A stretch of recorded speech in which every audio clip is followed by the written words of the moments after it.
Hi, I'm Mike Kubicek, an applications engineer for Worldwide Electric. This is one of a series of videos to help you wire and configure our WD4X drive. In this video, we will show you how to wire a 4 to 20 milliamp signal into the WD4X drive. The WD4X drive comes default for speed reference to come from the keypad of the drive itself.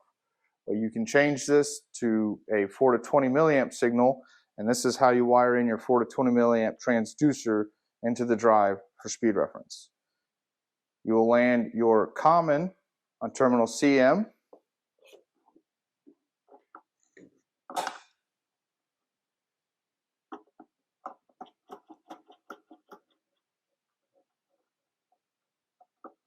And you will land your feedback wire into terminal I2.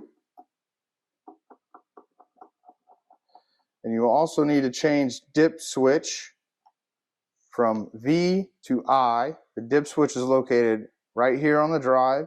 And you can see the diagram to the left here shows you which switch it is and that it needs to be in the down position for I, for current analog signal.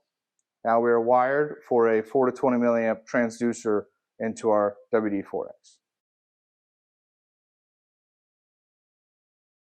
Remember, this video is not a replacement for the product manual, and please follow all applicable safety procedures before commencing any work. I hope you found this video helpful. Remember, our website is an excellent source of product documentation, and we have other helpful videos on our YouTube channel. We also have applications engineers available to answer questions for your specific application. Lastly, remember, our tech support is available 24/7, 365 days a year. And thank you for being a worldwide customer.